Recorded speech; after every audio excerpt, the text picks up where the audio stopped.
I think I'm one of the few that would even attempt to do a hand-wrapped mochi when we can seat 400 capacity in 2 turns. It's not the smartest move to make, but I don't think I would want a menu without it. We're making mochi. Mochi is a traditional Japanese dessert, and I've never made it before. We are at Morimoto with Chef Natsume, and today we're going to learn how to make it, but with a twist. Every restaurant that I have worked at, as long as I'm in a position to bring something to the menu, it's always something that's personal because I'm pretty far away from home and I need to have a way to bring that with me. What are we making today? We are making a sort of a cross between a traditional Japanese wagashi with a bit of French influence into it. And wagashi is a very traditional Japanese confectionery, traditionally served with tea.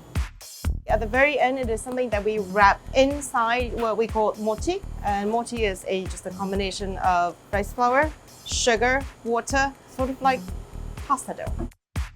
This is the modern way of doing it because for the most part, we all have access to a microwave. The most traditional way to do it, literally it's cooked rice and you pound it into the consistency that you want for mochi. It's a very intense process.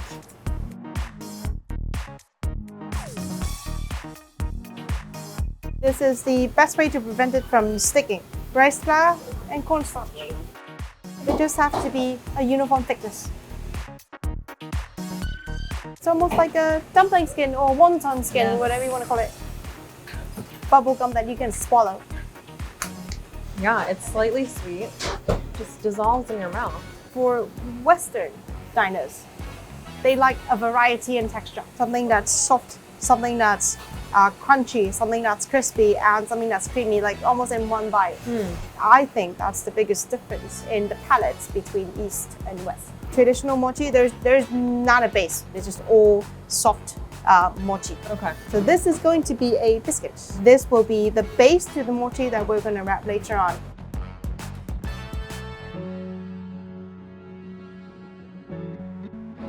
The main ingredient there, the main flavoring in there, the sobacha, buckwheat flour, very traditional Japanese ingredient.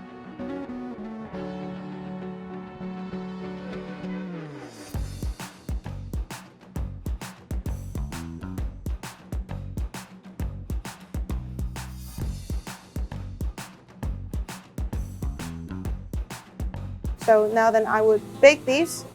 So we are going to do this maple apple puree. And this is not really traditional for a mochi. This is just how you're going to elevate it here yes. at Morimoto. Okay. For a restaurant like Morimoto, we have a good amount of guests that are from Japan, and then there are a good amount of guests that are from America or the West. So they are not used to the traditional fillings of Japanese wagashi, which is mostly red bean paste, white bean paste, or chestnut paste. Is this on the menu? Oh, this is in testing phases. I'm about to move into my fall menu. Oh, so it's not quite on the menu. Not quite yet. All right, cool. We start this by actually making a caramel. Okinawa is all about water, beaches, and sands. We are surrounded by inactive volcanoes. Yeah. So this is a part of the process, of the natural process of how we are able to grow the kind of sugarcane that gives you kurosato. Oh my gosh. Yeah. There's some like very nice salinity almost. Right. This is also the liquid form of kurosato. So this is kuromitsu. Literally, it means black honey. Oh my gosh, it's so good. If you want to feel the force, if you want to feel the force.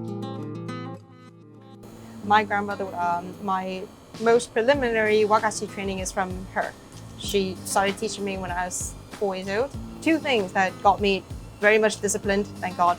It was piano and it was wagashi baking.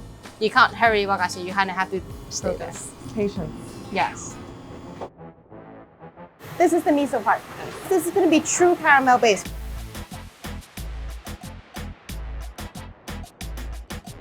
The saltiness of this will cut through the sweetness of the apple puree. You ready to assemble this? Yeah, let's do this. So this is the apple puree that we did earlier. This is the miso caramel cream. Ooh. It's almost savory. Took the words right out of my mouth. Yeah, so it's really strong, so you don't want too much Yeah, of you it. But don't all need a you lot. do, pipe like a little bit inside, and that's all you need. Okay. Put your thumb over here, stretch it over.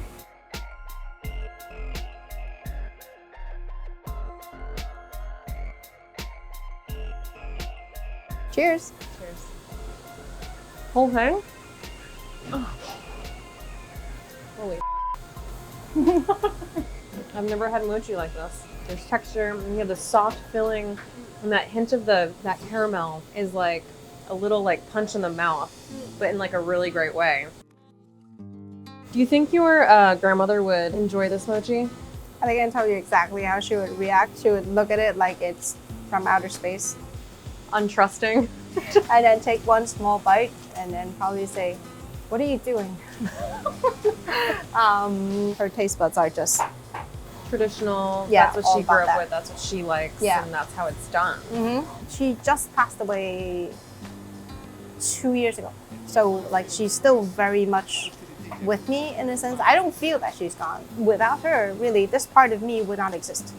I kind of owe it to her to kind of bring something of hers and of home with me everywhere that I go. And being in this industry, and you know this as well. Yeah. The hours are long, the days are long. You are more than likely short-staffed most of the times of the year. There has to be something that grounds you. You as a diner don't need to know it. I'm pretty sure as long as it tastes good, I have met your expectations. But if you want to know the story behind it, this is the story. You wanna feel the force. I'm gonna need to see you beat some rice though at some point. You can come beat rice with me. You're gonna have a really sore shoulder the next day, and we will do mochi the absolute traditional way. If you wanna feel the force, if you wanna feel the force, if you wanna feel the force,